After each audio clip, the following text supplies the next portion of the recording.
recording has started, and also I would like to start live streaming our event on, or our webinar on Facebook. Okay, right, udostępnij na stronie. Yes, so our live transmission is just in the process of being activated, and I hope it will work. All right, okay. Very well. So welcome everybody to the webinar with Willow Barnosky. I am especially happy tonight because Willow is our star. Yes, she has been with us for a long time, and she has spent a lot of her time preparing those free webinars for us. It is the third year already. I am not going to talk very much about Willow. I would just like to remind you that Willow is an educator. She is based in San Jose, California. She was the virtual language fellow at the University of Opole in 2021. But even earlier, she was the fellow at the University of Rzeszów. So that's when we met, yes, with her, and Willow offered webinars to us, and she presented 2 webinars in 2019 to 20, and then in 2020 to 21, another 8 webinars. And what I'm going to do today is I am going, as you listen to Willow, I am going to paste the titles, the information about these webinars. And of course, as usual, I will paste the links, the useful links to our YouTube page, and there, pasting into the search engine the title of each of the consecutive webinars, you will be able to watch some of the past webinars that Willow has offered to IATEFL Poland and enjoy them, because they are, I'm really impressed by Willow's range of activities and her expertise, such a wide range and so much information that can be highly inspirational for all of us. Willow has also traveled around the world, not just the United States, but also Japan, South Korea, and, as I have already mentioned, Poland. She received MA in TESOL and in a specialization in teaching Spanish. So that is very, very interesting also. And also BA in Spanish and Latin American Studies from the University of Pittsburgh in Pennsylvania. And that's it. I wouldn't like to add anything else. I would just like to remind you that today Willow will be talking about real-world discussions to engage students and teachers. And I can't wait to hear that, because this is something that we all need very, very urgently, because we would like to come as close to real life, real situations, both in business, in professional activity, to put it more generally, but also in our everyday activity. So over to you, Willow, and good luck to all the participants. Thank you so much, Lucina, and thank you to everyone for coming today. I'm going to be talking about real-world discussions to engage students and teachers. And a few of you have responded already, but I'd like to start by asking where you are and what's your teaching context. Are you teaching university students, adults, secondary students? Are you a teacher trainer? I'd like to see a little bit more about what your context is. And I see we have attendees from Brazil, Romania, Turkey, Peru. It's a very international crowd. That's wonderful. From Ukraine, living in Warsaw, welcome, welcome.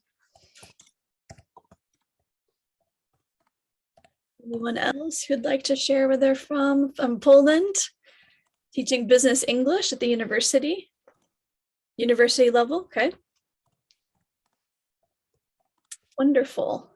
So for those of you who just joined us, if you can just say where you are, where you're teaching, what your context is from Wrocław, wonderful. And I'm going to continue, and I will check the chat from time to time as I'm going through my slides. Oh. So as Latina said, I was the English language fellow in Poland at the University of Rzeszów, and then the virtual English language fellow in Poland at the University of Opole last year. And if you have any interest in learning more about those programs, being an English language specialist or fellow, you can go to elprograms.org. And Latina mentioned that I'm in San Jose, and I did live in San Jose before, but I've actually moved to Santa Rosa, California, which you may have heard of, maybe not. It's near Napa County. I think most people know of Napa as being wine country. And Santa Rosa is in Sonoma, which is sort of like the little sister to Napa, I guess you could say. And we have some more people joining from Poland. Wonderful, teaching medical English. Great, welcome. And we talked about that. So I just wanted to say too, especially since this is a presentation about real world discussions, just as it's better for us to not to treat our classroom like it's completely divorced from reality. We know the classroom is part of the real world, and we want our students to engage with the real world in our classroom. Similarly, as a teacher trainer and as a presenter, I can't ignore the fact that there's a war right now, and Russia has attacked Ukraine. And I just wanted to express my sympathy for everyone who is affected by that.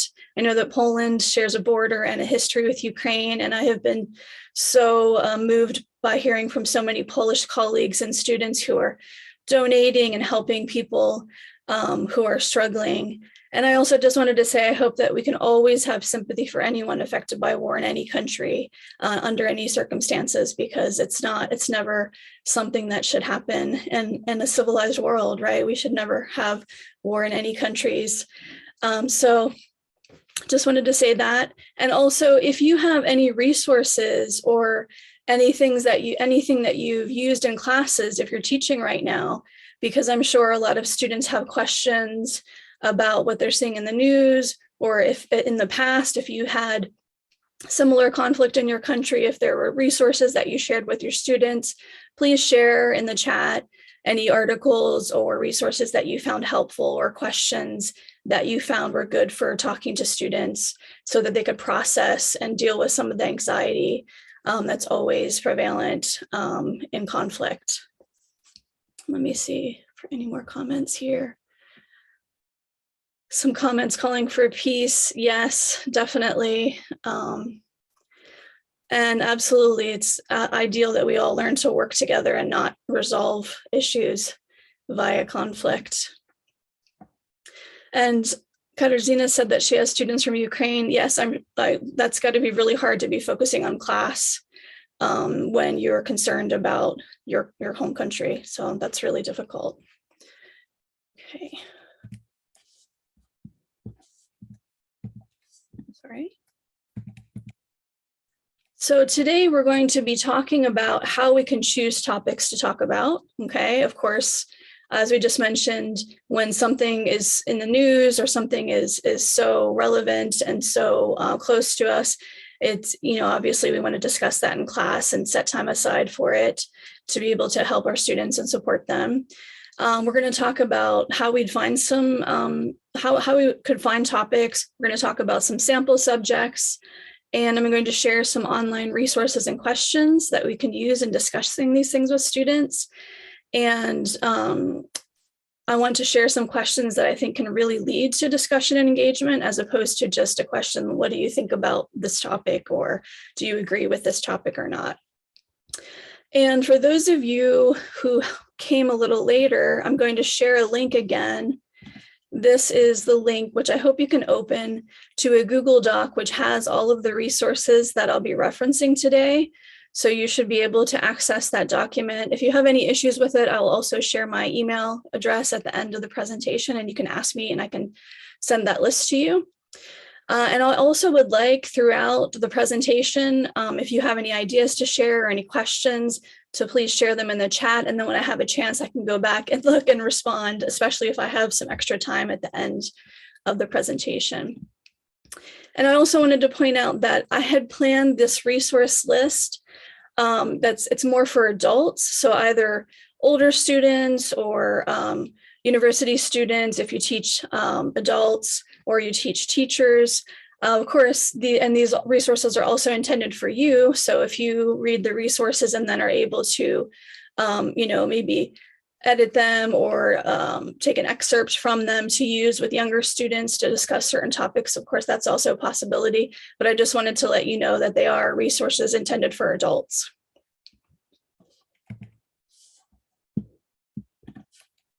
So I was thinking of these topics and these articles to be used with university students, to be used with teachers if you're doing teacher trainings or workshops, to use with adult students in adult education context or tutoring, to use with future teachers, to be thinking about how these real world issues affect their students and how they will play out in the classroom. And I think too, it's really wonderful and really important as teachers if we have some sort of group where we can have discussions, talk about teaching, either be mentored or mentor others, or even to have reading groups, discussion groups where you can talk about some of these issues and maybe talk about questions that were raised in class or how to deal with maybe controversial topics or topics that maybe bring up a lot of strong feelings. So we'll be talking about some of those things. Let's see. And Tamari is talking about doing a training on critical thinking. Wonderful. And again, if you have any links to resources that you'd like to share, please put them in the chat because we always benefit from everyone compiling and sharing and collaborating. And some of the ways that you can use these topics are when we want students to improve their speaking skills, because sometimes when we give students the very simple questions or questions that are too broad, they just might not be motivated enough to speak in class. And sometimes you have certain specific grammar points, et cetera, that you might want to practice. And you want the students to have practice reading or talking about these subjects. Sorry, my cat is trying to climb up the wall right now. Okay. And if you want your students to practice expressing opinions, agreement, and disagreement appropriately, because if we're not talking to students in class about how to share their opinions in a respectful way, where will they learn that? They might not be able to learn it anywhere else, how to disagree professionally, etc. These articles can also help you and your students brainstorm ideas and solutions and opinions if they're going to do essay writing as a way of kind of bringing up some of their thoughts if they aren't sure what their opinions are on the issues. And for teachers and future teachers, just as a way to be more informed about topics that may arise in class. I'm sure we all have times that students bring up a topic or an issue and it's something that we don't know much about, and we go off and do some research so that we can understand that current topic. And also we can read these articles and discuss them in order to anticipate how to respond to students, how to respond when there are really sensitive topics that we're discussing. So these articles can be used to be assigned to students as extra reading. They can be used, as I said, as excerpts. They can be used when you have extra time in class, or if you have students that are asking for more information about a certain topic. Okay. Sorry. So how do we determine which topics are interesting and relevant to our students or teachers? So if we want to be discussing these real world topics and making sure that they're things that are relevant, how do we know what would be interesting and relevant to our students or teachers? So if anyone has any suggestions for how we could come up with a topic list, please share in the chat. How do you know what your students are interested in? How do you know what's relevant to them? Or if you're a teacher trainer, what's relevant to your teachers? Yeah, Fernando said ask them. I mean, it's so obvious, but sometimes we don't do that. Do a needs analysis. definitely. What else?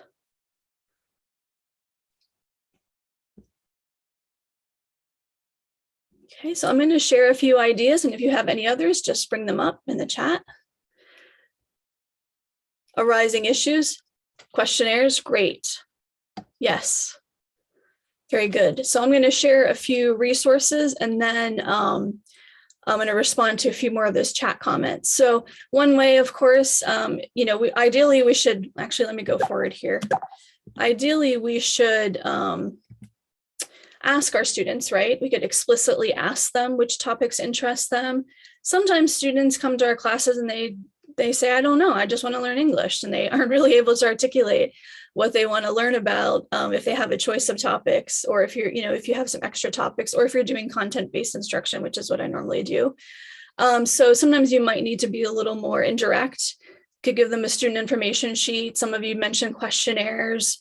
By asking them, rather than saying what interests you or what do you want to learn about, we could ask them about their hobbies and their career interest. And then from that, we could pull some potential topics for discussion. And then I think it was Latina who said to observe their attitudes to various topics.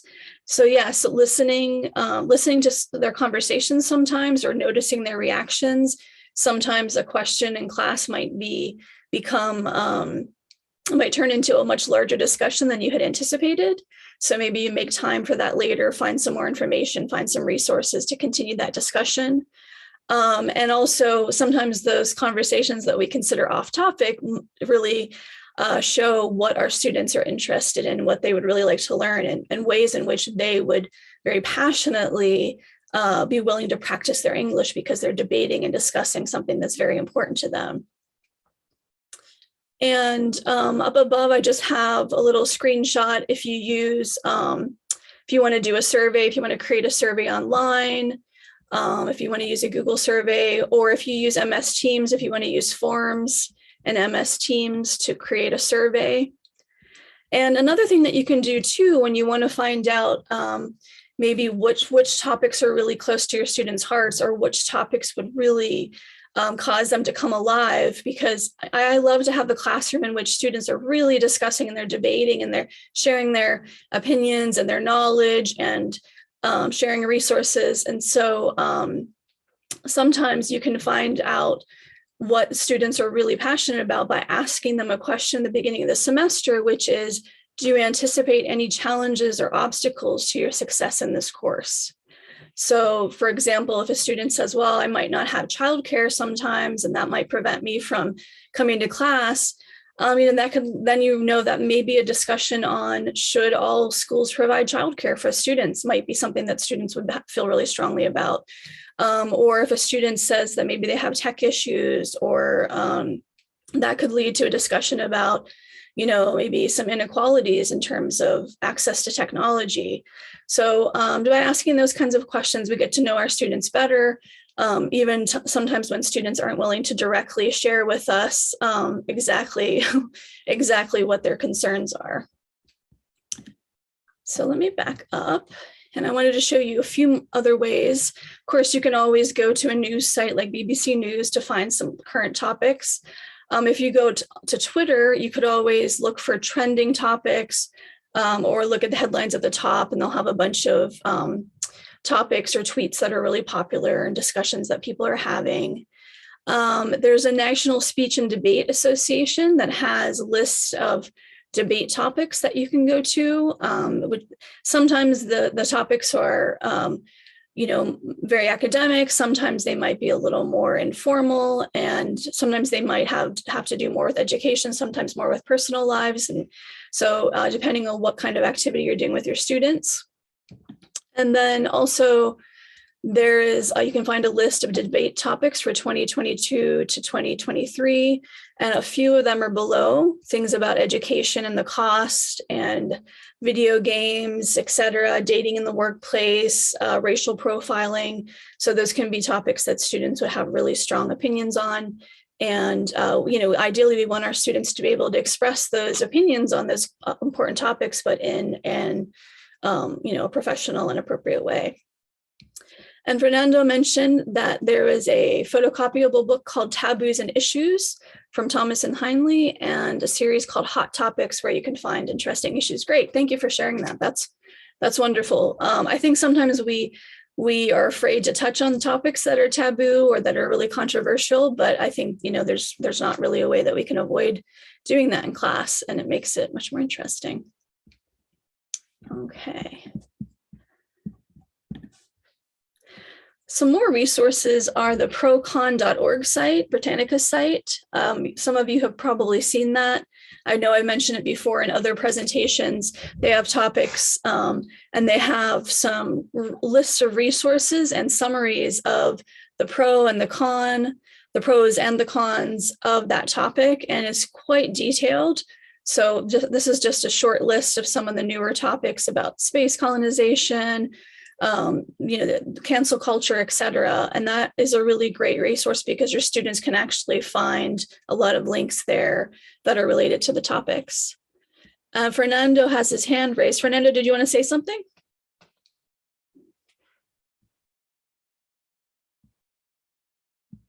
No? Okay, okay. And then there's another site that has the New Dictionary of Cultural Literacy, which is what every American needs to know. That's the subtitle. And they have lists of all these different topics, like as you see below, mythology, folklore, literature in English, earth sciences, technology, etc. And under each topic, there are lists of words that are relevant to that subject, and they have definitions. And this book is, we'll talk a little bit later about cultural capital, but this book, you know, supposedly is discussing all of these things that students should know, students are expected to know, and students should know in order to make their education more successful. And there are so many terms that undoubtedly there will be terms that your students don't know or that are new to them. You could always have the students go through this document online and choose a few topics that they'd like to learn more about, or a few that interest them. And of course, you can go to Google Trends to find out what's trending worldwide or in your country. And of course, going to sites like sites for IELTS or TOEFL or other English tests that have essay questions under different topics. So those are all ways that you can get some topics to use with your students. You maybe choose a few, have students vote on them, or tell students they can choose from a list of 10, etc. So I wanted to talk about some of the sample subjects that I mentioned in the description to this presentation. Now, a lot of these are resources that I used when I was teaching in Opole and Jejuv, and these are some of the articles and resources that I felt got the most reaction from students in terms of the most interest. Sometimes students wrote their essays on these topics or gave presentations on these topics. And there were so many great questions generated, and I really felt that students were really developing their critical thinking skills by examining these subjects, examining some deeply held beliefs they had about different topics. So I'm going to share a few of these here. And again, if you have any suggestions, please share them in the chat. And Piotr, here is the link for those resources. So I don't have time to pull up every resource that I'm sharing here, but I've just posted the link again, which I hope you can access if you'd like to look at those resources while I'm talking about these different subjects. Okay, so first, the environment. Now the environment, you're welcome. The environment can be defined in many different ways. And, you know, depending on what your students' interests are, you can be talking about the natural environment and climate change, et cetera. You can be talking about rural environments versus urban environments. And when I was teaching in Poland, I found that was really interesting to students. A lot of my students were from rural environments, and they really wanted to talk a bit about the benefits of being raised in a rural environment versus maybe the benefits of living in an urban environment. You can be talking about the environment as in like the virtual environment or where you spend most of your time, et cetera. So it really lends itself to a lot of different directions that you can go in. So I wanted to share a few articles and just tell you a little bit about each of them as you are hopefully pulling them up. And if not, you can pull them up later. As I said, if you can't access the link, you can email me. Politico had a great article that my students were really interested in, which was talking about the fact that the pandemic may be really changing the rural and urban makeup, because so many people no longer have to live in the city to work, because we have access from home. Of course, not everyone is able to work from home, but many people are, and that might change the demographics as people decide maybe they don't want to live in a city if they don't have to. Maybe the city has been overrated. Maybe they prefer to live in a rural area. And then let me just see to respond. Oh, you're welcome, Azra. And Fernando, if you have digital copies of things, I'm not exactly sure. I would assume that you can share a link in the chat. I would assume that would work, that people can access it in that way. That's all I know. Or if you have a Google Doc link to them, you could share that in the chat, and that would be awesome. There was another article from LitHub, which is one of my favorite sources of articles that generate a lot of discussion. That was called "What I Wish My Children Could Learn from Our Rural Upbringing." And the students really interacted with that, talking a lot about some of the benefits of coming from a smaller town.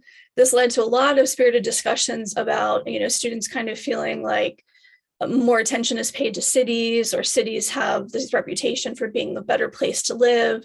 But many students felt that there are things that they couldn't have learned if they had grown up in a city that they did from growing up in a rural background. And for those of you who are from cities or love cities, or if you have students in cities, there is an article called "A Love Letter to My City," which also can lend itself well to writing activities, have students, talking about what they love about their cities or where they're from, what they don't love. And I've also shared the trailer for the film "The Last Black Man in San Francisco," which is a really fantastic film. In the trailer, I actually lived in San Francisco in the past, but when I watched the trailer, it just really beautifully captures the way that you can love a place that you live in, the place that you're from, and it's quite moving. There's another article from wildculture.com, which is another resource that I recommend, called "The Language and the Great Remembering," and talking about this term solastalgia, which is kind of related to nostalgia. But solastalgia is when you miss something that really doesn't exist anymore. So talking to students about gentrification, talking to students about natural environments and changing, and how your town no longer looks like it used to look, and how progress can really change natural environments. And that article also was very popular with students in allowing them to articulate and have the language for discussing that loss that you feel when something is no longer there. And Orion also had a wonderful article about restoring Appalachia, which is a section of the United States which has a lot of coal mining, or used to have a lot of coal mines. And I know that Poland also has a history of mining. So some students were really interested in the ways in which people who used to work in coal mines have found programs in order to change their skill set so that they're able to enter a new career field, and ways that they're being supported by their communities and government programs so that they can learn and prepare to move into a different field. So that was also something that generated a lot of discussion.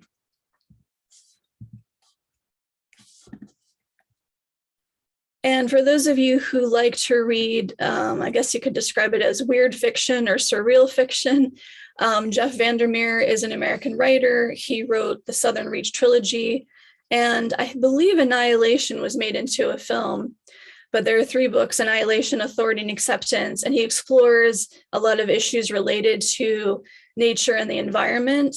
Also, if you're on Twitter and you follow him on Twitter, he often talks about nature and talks about natural gardening and native plants and respecting nature.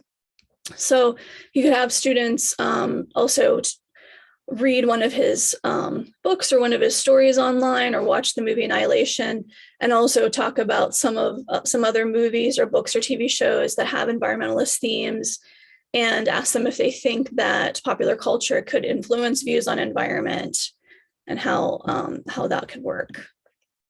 So a few of the questions that I discussed with my students regarding environment that really provoked a lot of reaction, a lot of comments, was what are some ways to balance progress with preservation of the natural environment? So a lot of students had concerns about how can we, make progress? How can we move forward? How can we have it more industry, but at the same time not be destroying everything that makes our country beautiful or our town beautiful? We also talked about protesting against climate change. I know that when I was in Poland, I saw some young students in the square in Rzeszów protesting. And do you believe that the protests can be effective? Have they participated in any protests, et cetera? Is sustainable living affordable? This was another topic that came up. And I find students are always really passionate when talking about things related to inequality or discrimination. So the fact that, for some people, sustainable living might be more affordable, for others, it might not be. A lot of times the products that are considered to be more sustainable or things that are organic or locally grown, et cetera, sometimes can be a lot more expensive than other products. And sometimes people are shamed for making choices to buy what's cheaper or faster when they, that's just a choice they needed to make. And we need to be thinking of ways in which to encourage everyone to be as sustainable as possible without being unrealistic about what is doable. And asking students too to talk about coal mining. Do you know anyone who's worked in the coal mines or an industry like that and has then later changed their career? And who should be responsible for protecting the environment? Some students said things like, well, individuals doing things doesn't really change anything. And, here in California, there's a lot of sort of, virtue signaling, I guess. And, people always have their homemade bag, and you do certain things in order to show that you really care about the environment. But when we think about maybe larger corporations and the effects they have on the environment, do we think that individuals can actually make a change? And if not, should governments be responsible, corporations, et cetera? Who should be protecting the environment? Everybody. So that's also something that generates a lot of discussion. And are some countries better at preserving their natural resources and environments? That was a great question. Students talked about some countries they felt that had some programs, or their own countries, things that were being done to help preserve the environment and to be sustainable. And also the last question was talking about generational differences. And this is a great way too, in class, we bringing the students' families, bringing their life experiences into the classroom. And often students would talk about maybe the family members from previous generation, how they saved everything or they recycled everything, or maybe that younger people are more conscious of some of these things. So all of these topics and questions were ones that I observed brought up really great spirited discussions amongst the students. And again, if you have any other topics or ideas related to that, please share them. Thank you, Fernando. He shared, if anyone's interested, Fernando shared some resources on taboos and issues in the chat. Thank you very much. So next, talking about class. And with class, you can talk about things related to power. You can talk about things related to economics. You can talk about what is class. How do you define class or class differences? And I'm talking about socioeconomic classes. And one thing that I found when I was teaching in Poland is often students would say, well, we don't really have any different classes. So that kind of led to some discussion, as some disagreed and some agreed. One of the things that is really interesting for students to talk about too is cultural capital. What do we think educated people need to know? How do people learn it? Are students who come from different backgrounds at an advantage or a disadvantage when it comes to cultural capital. If your parents took you to art museums when you were growing up, or you were able to travel, or do you have an advantage when it comes to education? So that link, the second link refers to that dictionary of cultural literacy that I showed you earlier. And now the top link talked a bit about if we decide that we want to really critically examine cultural capital and not keep teaching the same old, the stale male pale curriculum, then how do we decide who to teach? How do we decide which writers, which thinkers to teach if we are moving away from what has traditionally been taught? And that also is a really great question to ask your students.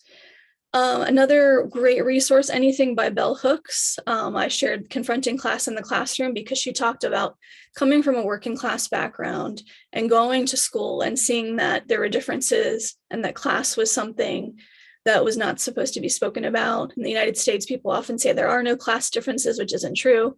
And she realized that there were these differences at play, but you weren't allowed to talk about them.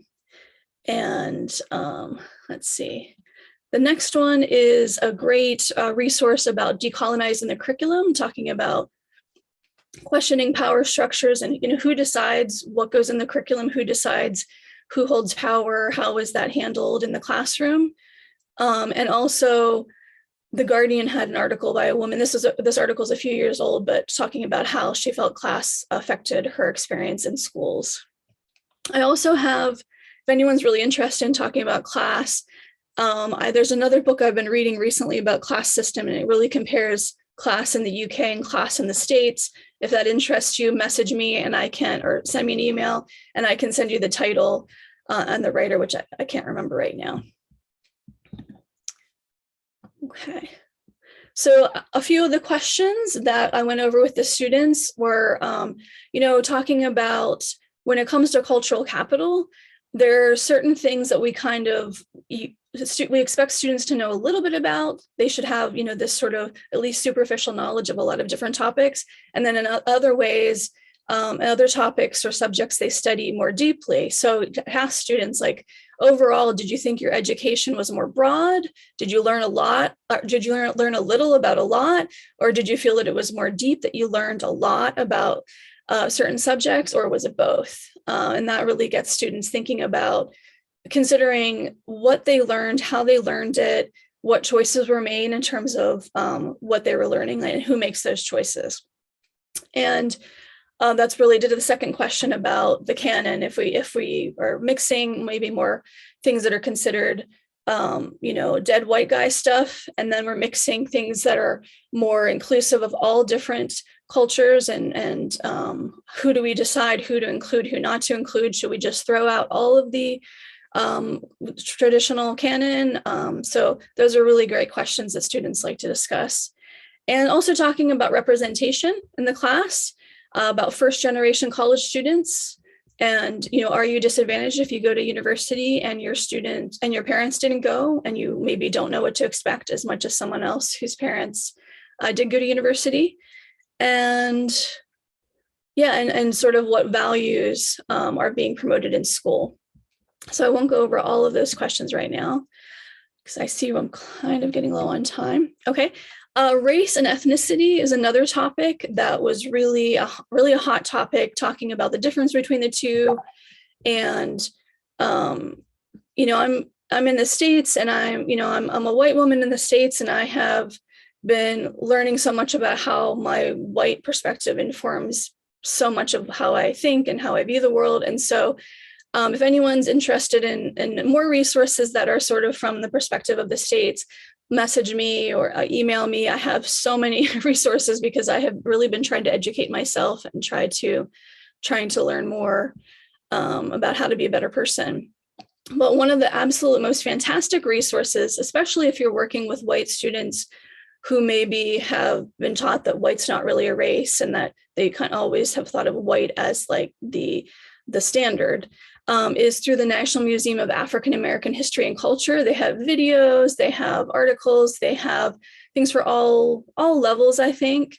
And they're really thought-provoking, some of the questions that are asked. And that resource really generated a lot of discussion in my students, because that can, talking about race can be really, can really cause some really strong opinions. And a few other ones I just want to touch on. If you are a fan of Granta, a literary journal, there's a great essay by Ian Williams, who's a Canadian writer, who's talking about how he learned one day, how he had this disorientation when he realized that he was treated differently because of his race. So this idea of children coming to that knowledge of realizing that they're being treated differently, and it has nothing to do with who they are. So that's a really great essay. Eula Biss is an American writer who does a lot of writing about race, also very good. And Cultopedagogy, the last link, I always talk about that site. Jennifer Gonzalez talks a lot about race and why we should teach white students about race, which is related to a question on the next page. I had a student say that it's not really relevant to talk about white privilege in an all-white context. So if you are teaching a class with all white students, why should we be talking about white privilege? Well, why would you talk about, wealth or poverty or inequality if you only have rich students? Of course, we want to talk to all of our students about all aspects of experience, especially discrimination, so that they're more aware and more knowledgeable and just better people. And then talking to students about racial or ethnic discrimination in their country. And I will say too, so if you have students that really, I've found that when I have students that really don't want to talk about discrimination or don't want to talk about race, or maybe don't want to talk about discrimination of any type, I think sometimes it's because they have had parts of themselves that have not really been acknowledged. So one thing that's really helpful when you start out these kind of discussions is to ask students the second to last question here, which is, have you ever experienced discrimination or unfair treatment based on any aspects of your identity? Because then, there are always students talking about, oh, I was bullied as a child because my family wasn't rich, or, I was made fun of because I was overweight. There are always, I think that almost every person has experienced at some point or another being discriminated against in some way because some aspect of who they are. So if you can get students to talk a little bit about that and be aware that you have empathy for them and that everyone should have empathy for them, it helps students to be more empathetic towards people who are different than them. And of course, I'm speaking from the perspective of a white teacher who was teaching in a mostly white environment. And also to have students talking about how members of minority groups, it could be an ethnic minority in your country, how are they portrayed? How are they viewed in TV and media, in the classroom, et cetera, just to have them thinking about this, because, no matter, all of our students, no matter how old they are, we hope they are going to be shaping society in some way. And it's good for them to be able to discuss these questions and articulate their thoughts on them. Now I want to talk a little bit about gender stereotypes. And one second. So here are a few articles that I found talking about gender. And I talked about gender and inclusivity. We talked about sexism. There's so many things that you can talk about when you're talking about gender. And one of the things came up that was that idea that some people say that, oh, being transgender, that's a new thing. That's kind of trendy. And so we were able to read and discuss an article from nextavenue.org about interviews with older transgender adults and talking about the history growing up, I think mostly in the States, and their lives. And so that's a way of, allowing students to get to know more about people who have always been transgender and that it's not just a fad.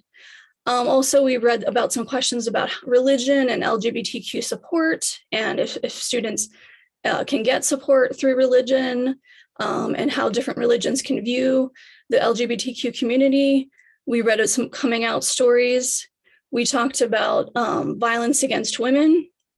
And there was also an article from the New York Times about people who identify as non-binary, which, I feel that more and more we're all kind of questioning the gender binary, and we're really kind of pushing back against some of the stereotypes and the rules when it comes to gender, especially if we're working with younger students. I've seen a lot of that. Another article or excerpt that we read was called "The Invisible Background." This was one of the really, I think on this page, these first two links were the most popular and generated the most discussion. The first one is about the invisible background. And this talks a bit about how sexism affects boys and how stereotypes around how boys should act, and boys shouldn't cry, and boys should be tough. And students were really fascinated by that and talking about that. And I felt that by acknowledging some of the ways that sexism hurts men, that it allowed students to be more open to discussing other issues surrounding gender. And the second article from time.com, this article I think was one of the most popular in this class that I taught, was about transgender men's views on sexism. And they said, when the world viewed me as female, I experienced that kind of sexism towards women. And when I came out as a man, now I see the sexism, how sexism plays out from kind of both perspectives. And that was a really fascinating article for students to see just how many of those gender norms are really, kind of silly. And a few fiction resources. If you, let me see, I'm trying to see my screen. Oh, the Alexander Kleeman story is a great story to talk about issues regarding like expectations of women. And the last story called Pickle Jars is a really kind of humorous, but it's also sad story about some of the expectations that fall to men to be very masculine and very strong at all times, and what can happen if they don't fulfill those expectations. And let me stop a second. I see a few comments here. Fernando talks about engaging students in developing critical thinking. Definitely, they need to be developing those 21st century skills. Even if students are living in a community where people are all kind of have the same beliefs, or everyone's the same race, the same religion, etc., we are all part of this international community every time we go online. So it's really important that our students know how to have these discussions and how to interact and relate to people who are different from them, or people who are the same. And Rafael said that encouraging students to think about issues in a systemic way really develops critical thinking. Yeah, that's true. Thinking about things in a systemic sense instead of individually. I mean, I think the same applies for racism too. I know that I was raised to view racism as an individual thing. A person says or does something to be considered racist. But as I've learned how much it's, such a systemic problem, realizing that there are things individuals can do, but also that there are these, larger oppressive forces that, we need to consider, and we need to think about changing certain systems and foundations. Great. Okay. All right. So I had a few more questions about gender that you can consider. So talking about the boy code and how boys are expected to act a certain way. And also another thing that students were really interested in discussing were these sort of like double standards relating to gender roles, or relating to any type of discrimination, in the sense that, men are typically physically stronger than women, and so that means they're superior. But also in the United States, the fact that African Americans were typically physically stronger was used to justify racism, and the fact that they're inferior. So just the way that no matter what trait or characteristic is held, if that person is a member of, the majority class, it's kind of viewed as something positive. And if they are a member of a marginalized group, it's viewed as something negative, just something to think about. Also talking about, is your community supportive of the LGBTQ community? And do they know of any organizations and resources that they can access, or that their friends can access if they're allies? And how can schools and educators fight these kind of stereotypes, not having the teachers always saying, okay, boys move the tables, or not even always talking in terms of he or she, right? And being aware of that. Okay, and health. I think health might be the last topic. So health can include many things: physical health, mental health, etc. And one of the things that we talked about was the fact that often older adults suffer from depression, and something that a lot of my students hadn't really thought about. I think oftentimes too, education can be a bit ageist, because we often, we group students in these groups based on age, and we often kind of encourage this belief that people who are closer to your age are the ones that are most important or that matter the most, and everyone else is kind of different. So some students were really surprised to hear about older adults struggling with depression and suicide. And especially with the pandemic, so many people being isolated has really contributed to a lot of mental health issues. And Fernando, I see your question. I'm going to answer it in just a minute. And another fictional story, if students are interested in talking about perfectionism. I don't know if your students are the same, but I've noticed a lot of my students are really affected by this idea of perfectionism, having to get perfect grades, having to do things perfectly. And Carmen Maria Machado writes this great story about perfectionism and body image and fat phobia, which I think a lot of students were able to relate to. And when we talk about disabilities, Carolyn Zakowski wrote an essay about invisible disabilities and how we police disability, how sometimes, we're making sure whoever's using that handicap spot really is handicapped. Well, sometimes people have an invisible disability, and we can't know that maybe that day they don't need to use, a mobility aid, but normally they do, and how that can really affect one's mental health. And let me move on here. Asking the students questions to kind of destigmatize talking about mental health. So asking about the pandemic affecting their mental health. I think the one sort of twisted but good thing about the pandemic has been that it's become much more common and much more, I think, much less stigmatized to talk about mental health, because so many people have been anxious and depressed, and so many people have had so much to deal with. And so, let's hope that that continues post-pandemic. But I found that students are more willing to talk about it now and how that's affected them.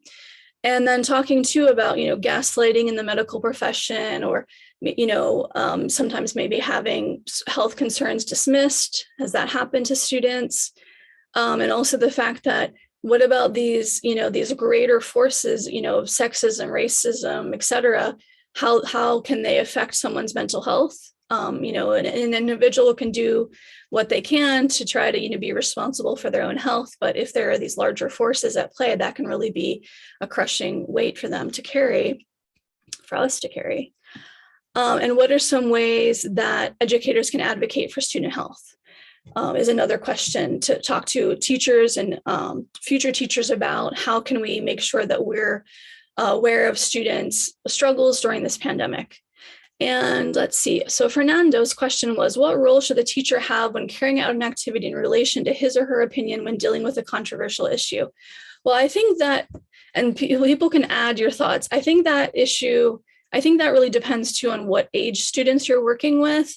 I teach adults, so it's a little different, but I think that I believe that a teacher is a whole person. And I think that that's another way of showing that the classroom is the world, is that we all have biases, we all have perspectives, we all have strong feelings about things. So as a teacher, I have, depending on the context, shared when it came up my perspective or my opinions on certain issues, but typically tried to let the students express theirs first, because students often are swayed to say what they think the teacher wants to hear.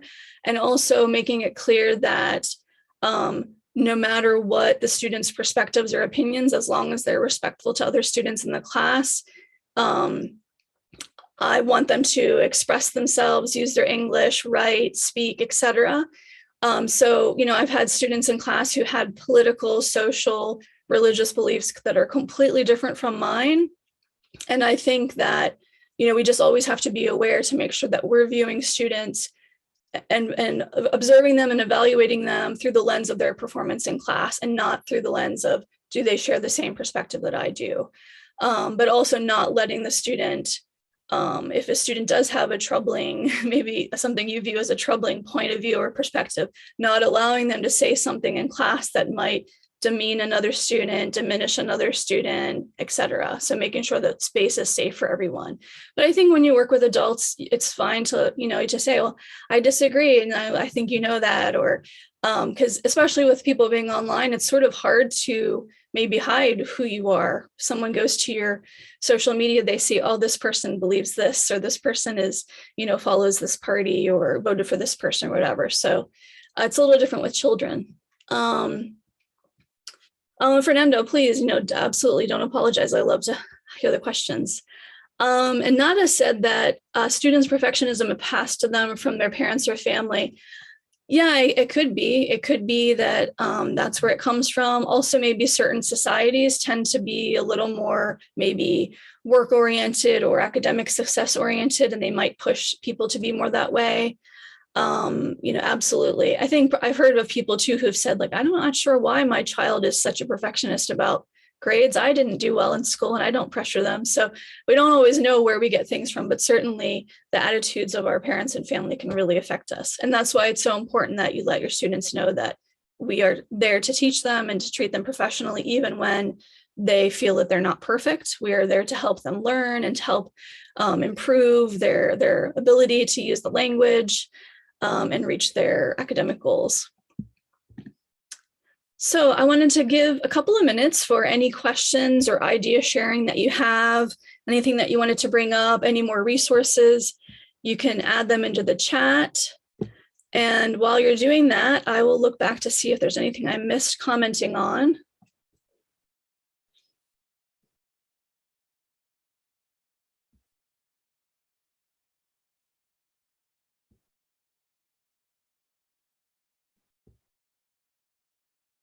And notice also that IATEFL posted some links in the chat. Let's see.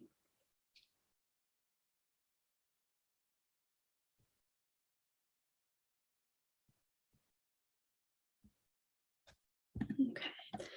You're welcome, Katarzyna. Okay, so if there are no questions, this is the link again for the resource list, which you got in the chat. So you should have that already. Again, if you weren't able to access the link, please send me an email at wbarnosky2015@gmail.com. And thank you for attending. I know that there's so much going on in the world, and I really appreciate you taking the time to attend the webinar and share some of your thoughts and your ideas. And I hope that you're able to really have some great, real, maybe difficult discussions with your students and encourage their critical thinking so that we can all make the world a better place. Thank you very much. Thank you very much, Willow. Again, it has been a very, very valuable webinar, and I'm really happy that we have it recorded and it will be made available on YouTube, as well as we have it recorded on Facebook, because there were so many, okay.